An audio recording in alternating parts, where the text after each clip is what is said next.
not so smart. They are looking for other alternatives, and some of them are better alternatives than others, and some of them are really bad alternatives. They're looking a lot at soy, for one. Kona Blue is working very closely with the soybean industry and getting money to do research on it. And most of that is genetically engineered. Soy.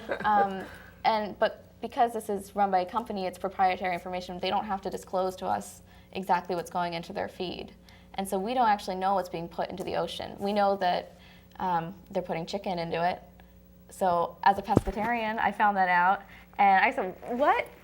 If I'm eating fish, if I'm saying, yes, I'm going to have some fish, I don't want to be eating chicken with my fish. Yeah. One of the guys at our meeting the other night said, which came first, the chicken or the fish? I was like, the chicken of the sea. There you go. Yeah. So there's a lot of questions. And one of the things that Rob Parsons, who's not here, he's been working with us, he's from Maui, has said a lot is that they're importing 100% of the feed that they're giving to these fish. How is that sustainable? So how is that sustainable? You have to import everything. You have to import the cages, you have to import the feed. So what's going into it?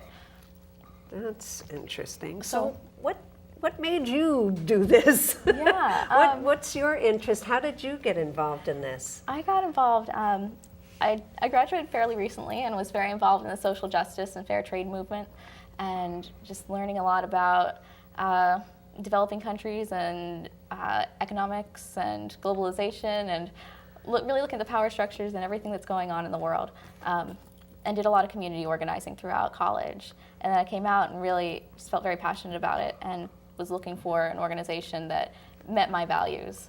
And to be completely honest, fish has been a new topic for me. It is something that I have learned a lot about the past year. And just, so I got involved because it's really important to me that consumers have access to clean and healthy and sustainable fish that are not hurting the communities that they're coming from, that's benefiting people, something that's a sustainable solution that improves food self-sufficiency so that if anything happens, we're not left stranded, that people can still fend for themselves and take care of themselves, and that it's not all in the hands of one or two people to control. Yes.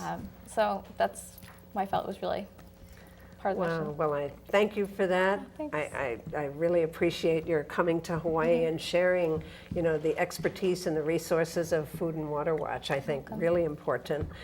The ocean is our last frontier. Yeah, it is. And for us, it's really important that we do things sustainably. And I think we're sort of in the perfect storm with the economy, where we now really have a chance to take a look and say, we just can't be as exploitive as we've been. And what do we do to actually think 7 generations down so that we don't show our kids pictures of how Hawaii used to be? But that, people can still fish. Your grandson, his grandson, and all on down the line. We want to make sure that happens. So I want to thank you both so much. You have just been really terrific guests, but also really educated the community on an issue that most people are not aware of, that we're leasing out our resources without any public input. There's never, in my memory, been a public meeting about should we lease our oceans? What effect will that have? I mean, we should be talking to fishermen. Hawaii's oceans have been depleted by longliners, which just have 40-mile nets and scoop up everything in the ocean. How is that sustainable? Not. So I thank you both for being here. Thank you, Christina. Okay. Wow. Kale, you're the bomb. Okay, aloha, folks, and get involved.